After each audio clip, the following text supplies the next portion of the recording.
Welcome to the Spiritual Artist Podcast. This is Chris Miller. I invite you to join me as I interview artists from a variety of disciplines. We'll share powerful stories and lessons learned while making their art.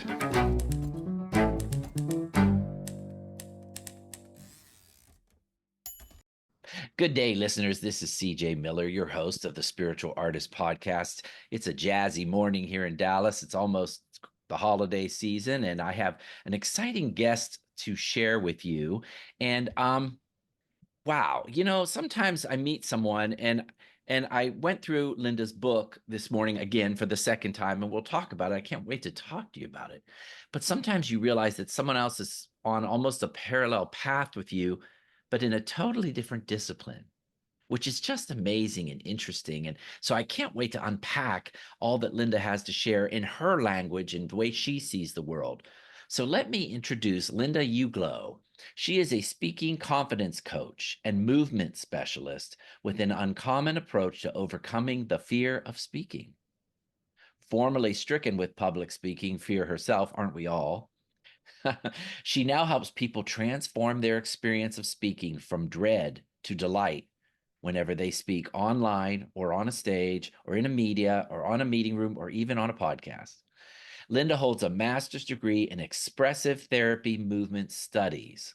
I want to say that again. Linda holds a master's degree in expressive therapy movement studies because I'll tell you what, guys, I love this. I love this. And has performed internationally for 4 decades with the Women's World music group Libana as a singer, bassist, percussionist, and principal dancer. She's the author of Delight in the Limelight, Overcome Your Fear of Being Seen and Realize Your Dreams, and has a podcast of the same name. Good morning, Linda. I'm glad we turned on the record function. Yes, I know. We got carried away.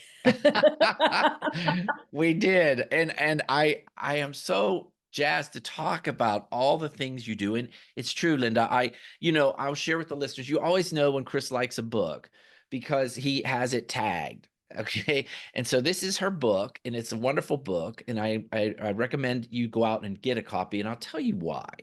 Not just that we all have to deal with public speaking, but Linda, you have consciousness and presence and mindfulness just weaved throughout this book. Yeah. So tell us, tell us a little bit about it and why you were inspired to write it. I was inspired to write it because it's the book that I wish was around when I was dealing with my own fear of speaking. So when I became an online entrepreneur, I built an online presence in terms of a website, but no one knows it's there unless you tell them about it. So I came of age around 2015, age in terms of online entrepreneurship, I mean. I'm very much of age now. And everyone was saying there was this amazing new app that was going to change the online space forever called Periscope, which was the first live streaming app. And of course, everybody knows live streaming now, but at the time, it was like this brand new kid on the block. And all the marketing gurus said, you got to get on daily to build a following, and this is going to be the biggest thing ever. And I decided I was going to do this because I felt like I was late to the game. I am, older in my life. I'm in my 60s. And I thought, I'm going to be an early adopter. How cool is that? But they didn't tell me that it was going to be so terrifying. So you open up this app and there's no algorithm at all. What it shows is a map of the world, and a light goes on when someone puts in a title of their broadcast. So anyone from India or Thailand or France or California can see that there's someone in Boston that is going live right now. And so I press broadcast and I see all these people coming on the screen. And as they're doing that, my heart's racing. I feel like I'm becoming disembodied. I am starting to hyperventilate. And even though I've been a performer on stage all those decades, I feel terrified. So I figured, you know what? That's okay. I'll handle it. I'll meditate. I'll do deep breathing and power poses and kicks and punches and affirmations, and I'll reframe my brain, and I'll just look at it as excitement, and I'll tell myself it's not about me, it's about the audience. And so I would like pump myself up for like 45 minutes every day. And then I'd go on for about 5 minutes to talk about de-stressing. It was Yeah. very meta. It was very, very funny and ironic. And then I would get off and I'd feel like, oh, and then I felt like I was drained and I couldn't do anything for another half an hour. I'd like go take a walk. And I did this day after day. And I thought, I'm sure after a couple of weeks I'll be fine because I'll have the experience and it'll just come naturally. And I didn't notice as the weeks went by. I got to the 10th week, about day 75. I'm about to press broadcast. And I noticed that my heart's racing like it does every single day.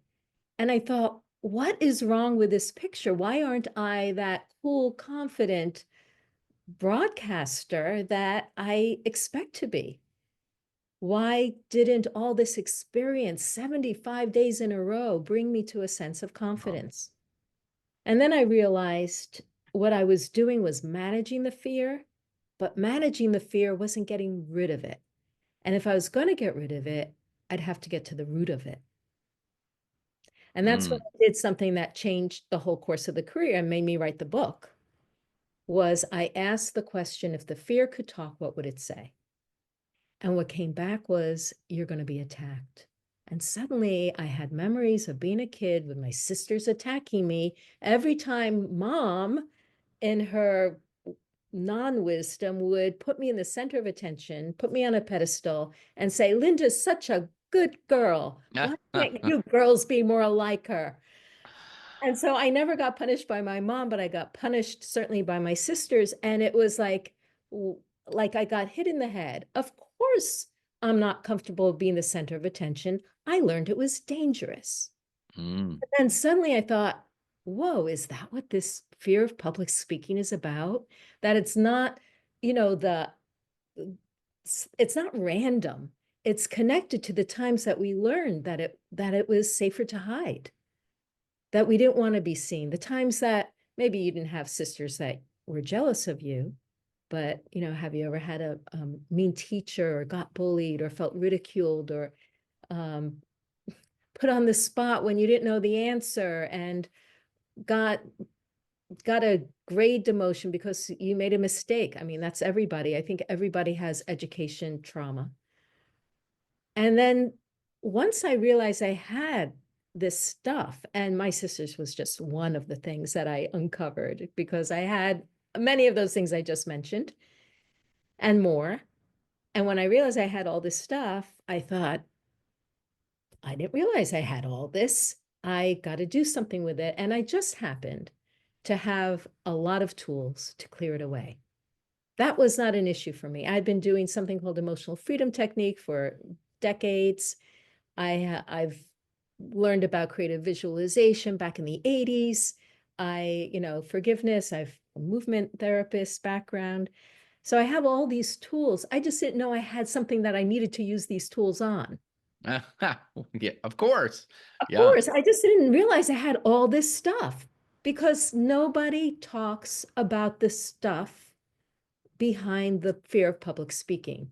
They might say, oh yeah, you might feel this way because of something that happened in the past that wasn't good. But then they say, so you got to practice more. You got to, create a great script. You've got to do this breathing exercise, or all those things that I had looked up and tried.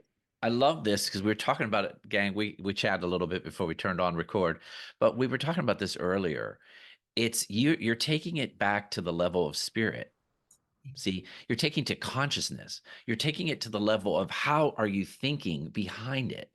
And here in the West, we spend so much time focused on the physical realm, right? More practice. If you had your notes typed better, if you looked better, if you had the new haircut, right?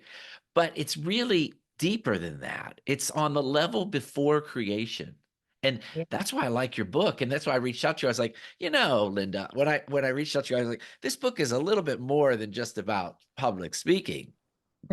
Yes, you did say that. And it is because you really address so many issues. And as I went through it this morning, I was like, oh, look at this. And I've tagged all these things where you're going to the level of consciousness. You're solving the problem before it manifests rather than just You know, dealing with that. it's it's really interesting because, I've worked with people that once they went through this process of like clearing away the past experiences, because think about it, when you speak in public, the ideal experience is to be fully present, Mm, undisturbed. You can be fully present when you're not getting triggered from these past stuff. You're undisturbed when your mind is clear. You're not beating up on yourself inside your own head. You are able to fully listen, to perceive, to experience, to feel. You're grounded in your somatic expression. And I've had people without doing any other speaking experiences to gain the confidence on the very first one, feel poised and serene. wow. Right. Yeah. Because they did the work. It's not all that much work. I mean, it's just like you got to do it. That's all you got to do. It's like you got to clean up the house before Exactly. it's come. And so you got to clean up the house before you invite people in to hear you come speak. It's that same kind of thing. So yes, I think when I look at the book, yes, it's the speaking, but it's also the being seen, like how we express ourselves physically, how we allow ourselves to be seen as we are as a physical being, because we all have hangups about how we look and hangups about how we sound. So many people dislike the sound of their voice. Um, and and then later on in the book, I get into like how do you enter into that zone when you speak so that you can have a peak experience, just like I'm sure you talk about the zone as an artist. Right. Oh, yeah. I And do. and so what the ideally again where we want to get is to that place where we feel so connected with ourselves and the experience of expression, which includes connection, that we allow ourselves to be seen in the process. Yeah, I think that's obviously a big one. I think, and so I know this sounds odd. Sometimes I think we even come into this life with fears of being seen from previous lives or experiences. I know that sounds weird, but I've always had a strong affinity to certain things. And I believe that we come in with fear. When I was very little, I know this is a little off key for you, but when I was little, I always felt that I had died in a concentration camp. I had Mhm, this strong feeling that I had a bad experience. And whether or not that's true, it does align with the emotion of being seen. mhm. If you Well, stay low, I right? have I had similar kinds of, ideas about past lives, like maybe being burned at the stake for saying things that I wasn't supposed to say, or being not demonized, but dismissed because I was like a beggar with one leg, or, Wow. See? yeah, those kinds of things. However, I just have to say that even though I don't discredit those at all, I think that they're important. And it's also important, not just like quote unquote past lives, but also uh, who we've come from, the experiences of our Oh, ancestors, heritage. Yeah, heritage and ancestry. ancestral, memories, and what gets passed down in the wounding and programming of our ancestors and how we absorb that.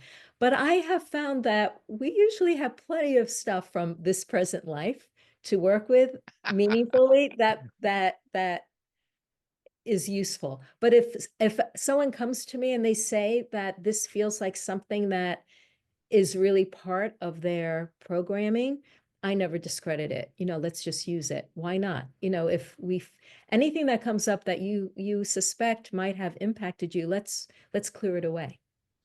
Well, you said okay, there's so many things there I could just grab onto. But I love this idea and I want to share this with the listeners. You talked about um, ancestral, family of origin energy. And a lot of people believe that that energy is actually handed down through our bodies. Mm-hmm. So the pain body is actually sometimes inherited down, and you do so much with movement.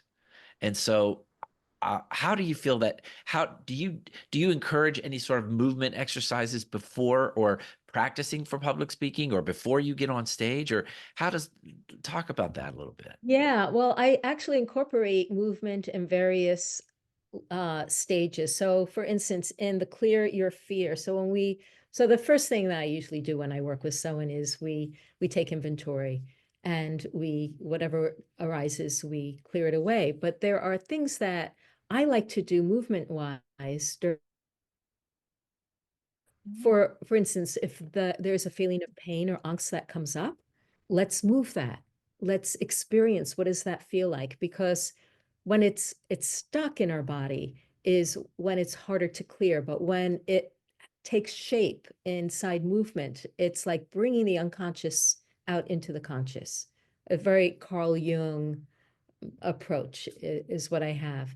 And also in terms of healing, I love to use movement to draw in compassion, draw in self-love, forgiveness. And I feel like any of these things we can move. You can select a piece of music that evokes that emotion, and dance your self-forgiveness, dance your self-love. So this is even before getting ready to speak. Another thing I do as I help people get comfy on camera is that I have them uh, close their eyes and just move one arm, however it feels like moving, and like not thinking about, oh, I should move it a certain way, but just see, what does this arm feel like doing? And without any kind of judgment, just allow it life. And then I might have them put on music and loosen up their body. And then we get into storytelling. And suddenly they're using their whole body to tell stories because they've given permission for their bodies to take up space. So these are ways that I like to use movement in terms of uncovering and expanding our self-expression.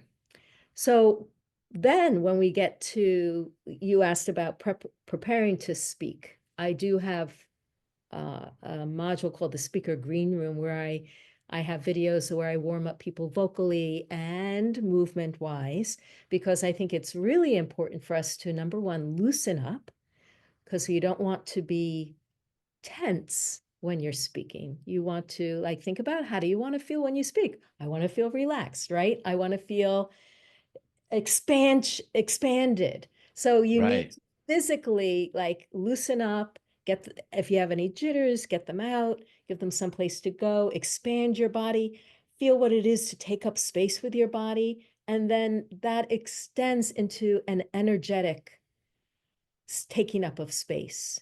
So you can, when you hold your arms out wide, or you stand wide and you move side to side, and you just imagine your whole energy filling up the room, whether you're filling up the room, like right now we're on camera, but I can still feel like I'm filling up my room. I haven't thought about this, but I could imagine I'm filling up your room too. Yes, you can. I love this because I'm sure there's listeners out there, and I spent most of my life this way, that think, "Oh, what are you talking about the body?" We're so in our culture, we're so taught to be all up in the head. And on my recent retreat, I did a practice where I had my artist. What I did was we went outside, and they found a shape in an object in nature, and they looked at the silhouette of that object like a pine cone, and then they had to walk the shape. Mm. Like they walked the silhouette out in the parking lot. And it was so amazing. Each person physically moves differently. And the way they walk that shape, and each person chose a different shape. But what I noticed is we went back in and painted, and there was such a freedom to them. because it's sort of like the body declared their space, like you said, it claimed who they were, and then they could go up to the easel and they could claim the canvas. It's almost like the movement. I love to say this, it went around their mind. Like their Mm, body got them around their thinking, if that makes mm. any sense. Yeah, yeah, that's beautiful. I love that. Yeah. And you have all this training in what you call authentic movement. Yes, And it informs, it's obvious when you read this, it informs your whole strategy of approach here. You yes, know, how do we move? And like you said, you can take up the space of the room. And if you can do that, if you can relax your body, then when you get up on the podium, you're in your body, right, right? right. Hmm. And Yeah. you claim the space, Hmm. you know? Yes. So it's quite interesting how you've worked this in. I want You to know, share. I'm thinking, I just want to Go interject ahead. something that the I know now that I am still doing what I learned back when I was 18 years old and I took my first dance therapy program, which was to create a situation or a prompt that allows you to explore and attend and become aware of what your inner experience is. I mean, basically, we would be, for instance, we would be invited to make curves in the space, like in the room, or to weave in and out of other people, or to do straight lines across the room, whatever it was. And then we would do that in partners. And then we would explore that in a group or a small group. Then we go and we journal about it, and then we come together and we talk about it. I realize that's exactly what I'm still doing. It's like we have these creating experiences that allow us to reflect on what is going on inside and what meaning we can find and what application it has to us. So whether it is looking back at where we felt like we were silenced or we tried to speak and we couldn't, we then explore, well, how did I feel? What did I want? What was I missing? What would have made it different if somebody was there with me and could have said something to me that would have made me feel completely okay again? That would have brought me back. So it's kind of like everything I'm doing now, I feel has come from that foundational experience of the dance therapy. Even comfy on camera. I say, if we want to relax on camera, let's just relax on camera, literally. And the very first video people make is connecting with themselves, where they narrate their experience. And we were talking about this before we got on the podcast, where you were talking about your painting. So I just want to make a little loop there. So what we would do, or what we do is I'll demonstrate closing my eyes and I'll say, okay, I'm going to connect with myself. I'm closing my eyes. I'm noticing, oh, my throat feels a little dry. My mouth feels dry, but air is flowing in and out. My shoulders just dropped a bit. I feel the texture of the chair underneath me, the wooden floor, through my socks, whatever, all these things. And I'll do that for a minute. I'll time myself for 90 seconds. And everybody makes their own video of what it is to connect with themselves, and they post it. And this is the interesting thing. I have everyone watch one another's videos and share what they like and appreciate. And there's always something that grabs you, that really draws you in to seeing somebody connecting with themselves. There are things that, oh, I wouldn't have thought about putting my mind there. I wouldn't have thought about listening to the sounds outside. Oh, you talked about temperature. It made me become aware of the temperature here. And the other thing that happens is that very often during this connection process, they'll say, oh, I feel really dropped into myself now. And when you watch somebody as that happens, you feel it in your own body. And all Mm, of a sudden, you get this understanding of how we are connected on an energetic level and on a visceral level. And that it illustrates that as we connect with ourselves physically and become more grounded, people feel that around us, allows them to feel more grounded. So it's as if we can, in some small way, by our own presence, we can create an energetic environment for other people. oh, you make me want to cry. That's just day one. That's just video one of 7 weeks. But that's the fun part. That's This is what's beautiful. fun. I want to just repeat that, what you just said, the power of what you just said, because we look at a crazy world and we think, I can't affect it, but we can. The power of one, just being present, being connected, being down in your body. It is addictive. People pick it up. They pick up that energy. Have you been to a room and someone walks in and the whole energy of the room changes by that one person's presence? Yeah, And and it can so happen for better or for worse. and it's some, but what I love about what you're talking about, and what's even more important, is self-awareness, awareness. We always need to be aware of what's around us. And the way you explained that was just wonderful. And so that's what I'm telling you. You're teaching a lot more than just public speaking, which public speaking is a lot, but you're using it as a metaphor. I'll tell you what a Unity professor said to me once. Oh, you're using art as a metaphor for life. And I'm like, what? And I was like, what are you talking about? I'm talking about painting. And she was like, no, no, no, you're talking about life. And what you're doing right there is you're talking about life. Yeah.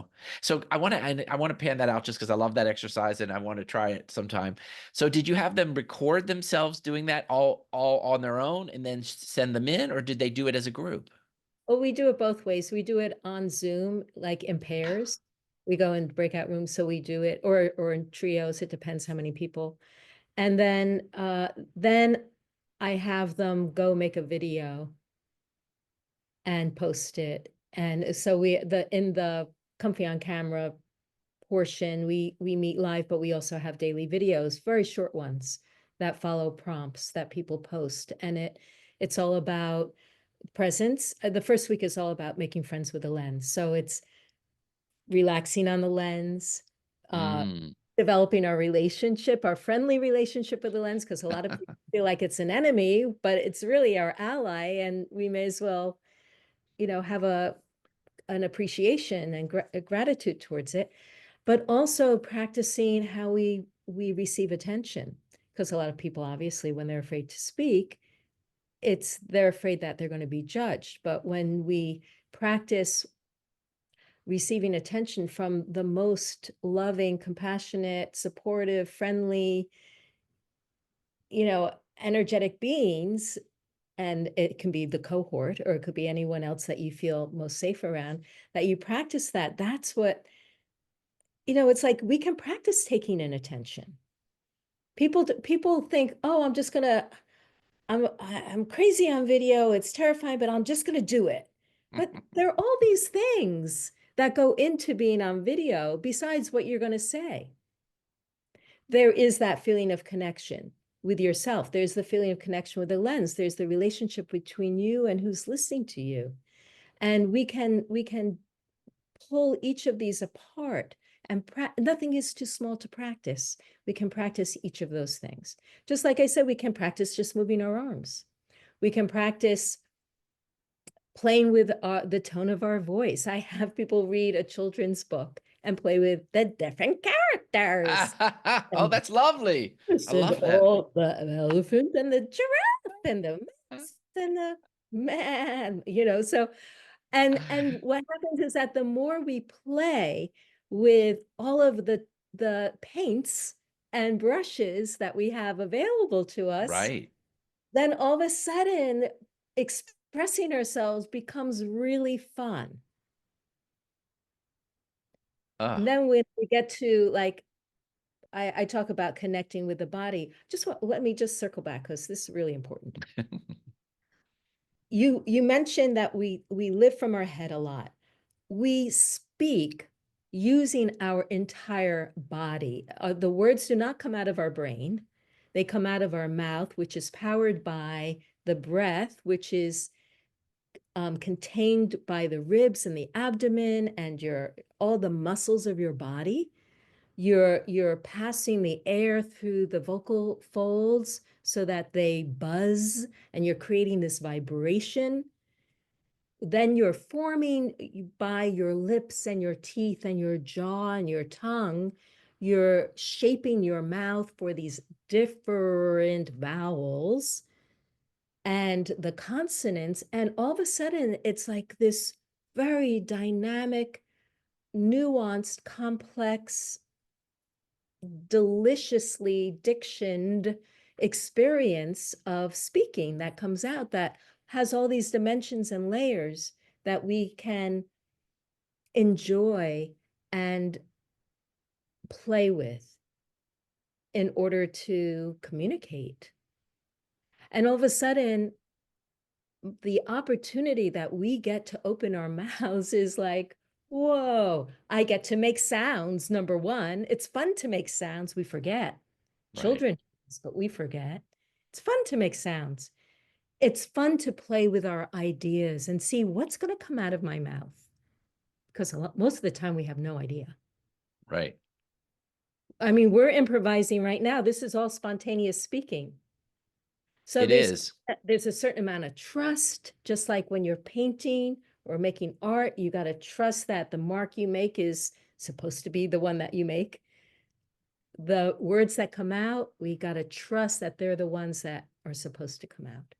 So I just threw a bunch of stuff out, but I felt inspired and went stream of consciousness. No, it's wonderful. That's Mm. why I was saying there's so much to talk about because you just say all these things, and you're right. We're practicing present. I found that when I did podcast interviews, the best ones, you know what, when you try to control it, when you try to overly control it, it's never a good podcast. And I've learned to just be quiet as much as I can, listeners, and just let the person talk. And then they just come up with the most wonderful things. And it's spontaneous and it's real. And then if I really listen to what you're saying, I don't need to have an outline or a strategy or right. Um, I don't know. Do you encourage, it's funny. I feel like my speaking skills have grown so much and they've grown through doing these podcasts because when I speak now, I take a couple bullets with me and I have an idea of what I'm going to talk about, but I just get into that room and I feel the room and I feel what's going on and then I follow it's like a trail, right, of breadcrumbs and I just follow it like a good podcast. Um, how do you feel like everybody has their own way, or do you encourage people to try to be more present when they speak, or script? Because Every situation calls for something different. I think it really depends. I went to an event with Eckhart Tolle, oh well, now. He gets on stage, he has no idea what's going to come out of his mouth. I love him. And that's it. That's it. But that's his message. That's his message. So that is what we want from him. If I'm doing a keynote for a conference or a corporation, I have it scripted because I have a particular message I want and I've been working on it to hone it and polish it. It feels more like a piece of art that gets developed over time. And I may not have it all memorized, but I'll have parts of it memorized. And over time, it will become more memorized so that I feel like it's like performing a song. hmm hmm You perform a song, you know it really well, you know how to play with it, and you sing it by heart. I mean, obviously, some people use symphonies, use sheet music there, but that's the difference. That's the difference. There may be times that if you're not going to be giving a talk over and over, there's no reason for you to memorize it. And I think there are many reasons not to memorize it and to just go by bullet points. But you also want to be able to trust that you know how to keep yourself inside certain parameters so that you don't go over time Mm-hmm. that you have. So I think it's really useful, like when I'm going to be speaking at the PodFest conference in January down in Florida, and I do have slides. It's a talk I gave last year. I'll probably change it up a little bit, but when I practice it, I don't have a script, but I know I have to be concise.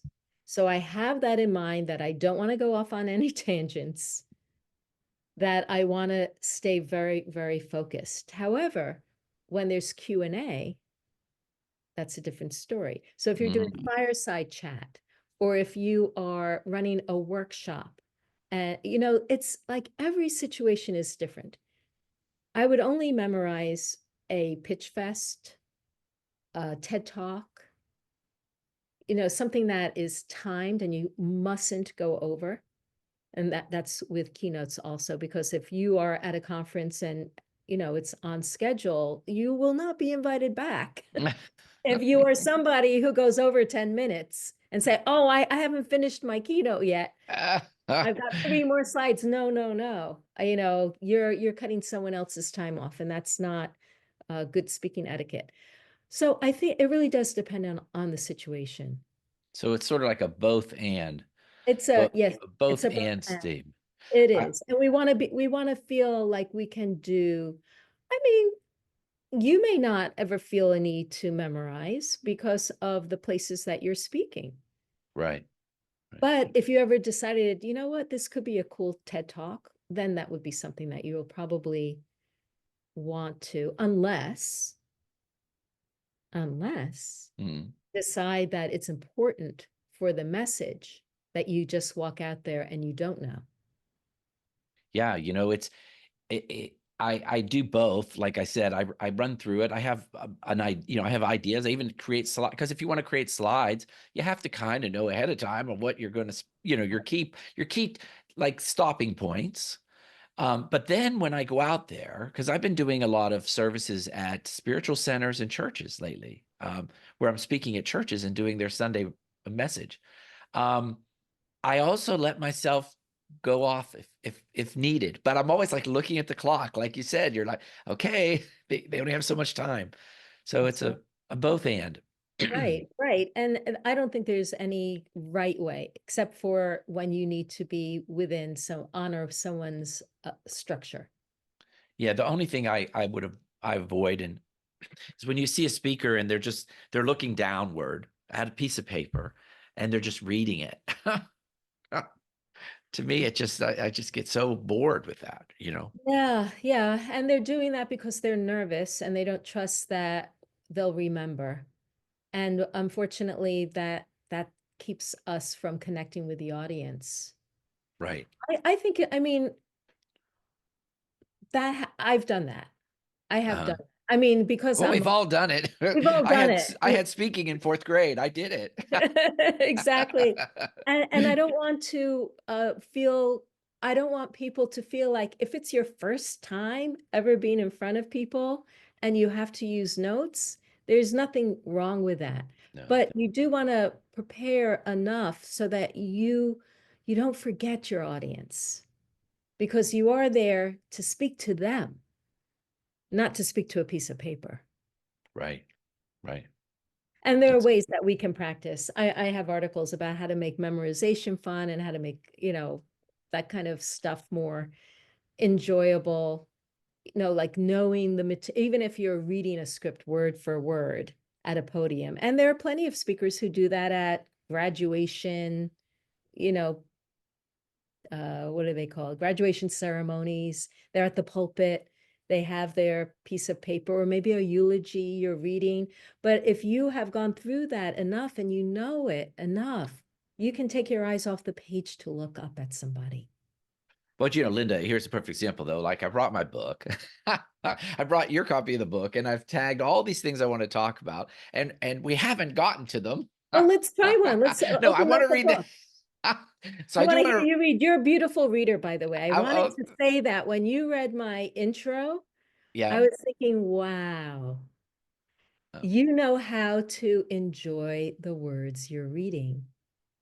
And it's we're going to go back to what you've been saying. It's a practice because I'll find myself and that's going to lead to what we're going to talk about in your book here, but it's about being self-aware all the time, all the time. And I'm constantly, I've learned through yoga and through physical activities to do what I call body check, where Mhm. my leg is crossed right now. There's a little tension in my leg, and I consciously uncross my legs. I'll Okay, I'm going to feel. do Do you do that? that. And like you'll feel it in your jaw, and I'm like, okay, relax that jaw. And so it's a practice when I'm reading. If I read, if I'm not really digesting the word, I go fast. Like you said, you have to listen to what you're reading. Listen to what you're reading, not just reading, but listen to the heart of it. And so I'm going to talk about something you have here near the end of your book. But as you can see, there's so many wonderful things. But it is about this self-awareness. Um, so practice embodied connection. Get in the habit of connecting with yourself to feel grounded and relaxed. That's what I was just talking about. My legs are crossed. That's not grounded. Feel into your connection with others. You talk about that, feeling the room, looking at them, feeling the connection. Speak from that place of connection. When you think too hard, you inadvertently create tension. When you aren't speaking clear, or when you aren't speaking, clear your mind. Listen and widen your awareness to take in more of your external environment, as well as track your inner state of being. Oh my gosh, Linda, just do you know what you're saying here? This is so wonderful. You This know, is a how to when you were reading that, I was thinking, did I write that? but when you wrote it? I'll tell you when you wrote it. You wrote it when you were connected to divine intelligence and you were receiving the clearest signal from spirit and it is so tight and so beautiful and this is folks, this is a mantra for living. This is a mantra for walking down the street, going to the grocery store, talking to your children, dealing with the holidays. Right? Yeah. Practice embodied connection. And so I think that's why I was so drawn to you, attracted to you, as I've been working more and more on how does my body come to this process? How do I bring my body to the art studio? How do I bring my body to the speaking situation? Yeah, I'm working on how do I bring my body to my computer? Well, I cross my legs. Yes, me too. Me too. Well, there's a lot of tension in a computer, isn't there? Yes, yes, You it's have to, I find myself crouching down to yep, get on the camera right. yep, All yep. those things are important. I sometimes feel like was becoming a gargoyle, Yeah, exactly. right? Because you know, Hunched up, working. so there's so much in this little step, listeners. I recommend this book just as a book for life, but also the more you become passionate, the more you connect to what you love, the more you're going to want to speak about it. I think that's a natural progression, right? Would you agree? I agree. And also it's not just the things we love, but we want to share the things we do with other people. And it could be just the kinds of storytelling we do around the table about the things that we're working on with our friends or our family. And we want to take that time in the limelight. And as we pass around, what's been going on for you these days, or what's been wonderful? What have you been up to? What are some of the highlights from your year? You get to each share something about yourself, and why not have that bit of time in the limelight be one of delight? Right. instead of fearful, instead of Yes, worried, yes, right? yes. And to take up the space that we're given. You know, when someone asks us a question, like, allow yourself to take up space. They are giving you that gift of attention. Oh, it's lovely. So if you've been working on a piece, share it with somebody, you know, next time you have dinner with them. What have you been working on? I've been working on this new piece. It's so You know, fascinating. and I love this little cheat sheet here. There's some bullets here. And so I'm going to share them with the listeners, which is really neat. A couple of them that I really resonated with when you're talking about speaking before people. Notice what you like to share about, the details you go into, and what you omit and leave out. Now, do you realize that's a spiritual sentence there, because you're watching yourself. Learn to watch what excites you and what doesn't excite you. And also, it can pinpoint insecurities too. If you're overly defensive, well, no, no, no, I didn't do that. I really didn't do it. Do you know I didn't do that? Right? By watching yourself. So when we Yes, and talk also about that, watching our resistances. I love that, Linda. That's exactly right. What do we resist talking about? What We are resist, so, you know, what are we afraid to talk about? That's why that's part of like, what did we omit? I mean, you might omit something because you think, I don't want to go into that because it's irrelevant. I don't want to take up someone's time, or I don't want to distract or detract from the point I'm making. Or it could be, I'm omitting that because I don't feel safe to share that. this was a big thing for me. I had a woman on my show about 2 years ago that was taught public speaking out of Santa Fe, and she said that you have to be vulnerable. And so she said, you got to get up there. And I don't know if you have to, but that was her recommendation, to be real. And I had at that point never, uh, when I spoke, I never addressed the fact that I'm gay. And so I was going out, I'll tell the story, Linda. I was going out to a small Texas town to speak to their art association. And I decided that I was going to tell the group that being gay was part of my learning to be more self aware. Because I was gay, I had to watch myself. There are gifts in everything, and there's gifts in everything that we think is a limitation. I had the gift of being gay. I started learning to watch how I come across. How do I stand? How do I approach? But there's a gift there. So I went out to this place and I did it. I stood up there and I said to this whole room, and it was fine. They were lovely. In fact, it was better than fine. You know, when you put your vulnerabilities out there, I can't tell you how many times someone from the audience will come up to me afterward and say, you moved me when you talked about that, because I too am gay, or I talk about, I have a tremor, and I spoke at a senior facility this summer, and I stood up there and said, I'm nervous about my tremor when I teach art. I'm afraid of it a little bit. And this woman came up to me and she was shaking, and she was almost teary-eyed, and she said, you just moved me so much by talking about your vulnerabilities.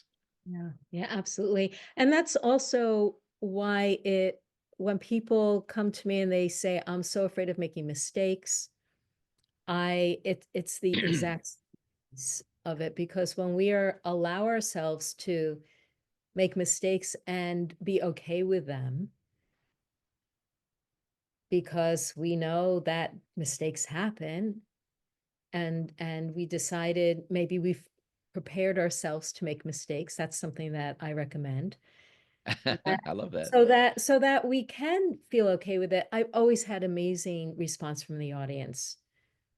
So I was just sharing this week how after the pandemic, I went and I did a talk for a chamber group, and I was talking about different steps to get comfy on camera. And I think I had 6. And as I was preparing my script, I thought to myself, Linda, you know you're going to forget one of those. 6 is a lot of things for you to remember. It's just is. And my answer to myself was, that's okay. If I forget, I forget. So sure enough, in the talk, I got to 5 and I said, can't remember what 5 is. I said, but don't worry, it'll either come back or I'll email it to you. And then I moved on. I went to 6. I went, okay, here's number 5. I just remembered it. And 3 people came up to me afterwards and they said, that was fantastic. I've always been afraid of making mistakes and afraid that, what am I going to do if I forget? And you just modeled for us how to do it when it's no big deal. And that's how it can be. Mistakes don't have to be such a big deal, but we're traumatized, as you know, from making mistakes because of our educational system. We're penalized and we get worse grades for every mistake we make. So of course Right. we're afraid of making mistakes. What would school be like if instead of being graded for the fewest mistakes, the highest, we were graded for how many experiments we took or risks that we took or explorations we made? That Yeah, would how be many really mistakes different. we made. That And it's how many good mistakes? in the sense that it's good to make them because that's how we Exactly. learn. You know, Right. you say that in your book, there's a section there, and I want to share that with the listeners. You say, it's okay to turn to the audience and say, I forgot what I was talking about. People love that. It's audience participation. I will tell you from my experience, you are correct. You're 100%. They love it. They love to see that you're human. They love to see vulnerability. They connect with it. There's not a person in that audience that hasn't forgotten what they're saying Absolutely. Absolutely. mid-sentence. And they like to help out, They like to help to out. help you out. So that being vulnerable and being real, it's all about, like you just said, being present. Yeah. Yeah. Or needing to know all the answers. So like in a Q&A, if you don't know the answer, I talk about, I can get back to you. I can send an email. I don't know the answer to that. Or you can say, I don't know, but is there anyone else here who has some thoughts on it? And then you've switched into the role of facilitator there, where That is you're I inviting love that. And that's a you're in, brave thing, right? It's a yeah, brave thing. and you can invite other people to share their expertise or understanding. Yeah. I was on a retreat. I was leading a retreat last spring, and we were talking about something. And I tracked some pretty interesting people on these retreats, and one woman was a therapist. And I was bringing up a concept, and I could just see in her face, I could just see that she was like bursting to talk about it. And I just turned to her and said, "Hey, why don't you tell us what you're thinking?" I totally gave up that, and like you said, become the facilitator. And then she, with her own perspective and her own languaging, described what I was trying to describe in a different way. And that's so beautiful because then it's like a kaleidoscope where you shift the kaleidoscope and you're looking at the same pieces but with a different viewpoint. Yeah, that's so nice. And you always, and I always learn as much as the list of the other people in the room because I learn a different way of phrasing it or Yes. thinking about it. Yes. You know, it's a really great book, and I love all the talking about the movements and something else that we were talking about back there when you said I had a woman that teaches the Alexander technique. There's a couple episodes back, and Jennifer Rogue Francoli, and she is up in Connecticut. She teaches violin playing and stuff, but she talks about how we let emotion come through us, but in stuff like that, mistake feelings, and don't hold too tightly to it. Just oh, acknowledge it and let it keep flowing. It's when we're afraid to make mistakes, we're holding tight. But Hmm. if we just say, "Ah, I made a mistake. Where was I?" Right? Yeah. It just lets it keep going. Yes. Yes. We forgive and let go quickly. I think it's important to practice forgiveness of ourselves all the time. You can make it a daily practice, just like if you have a gratitude journal, you can put your forgivenesses there too. I forgive myself for not getting around to this thing on my to-do list, or I forgive myself for not, saying something perfectly or stumbling over my words.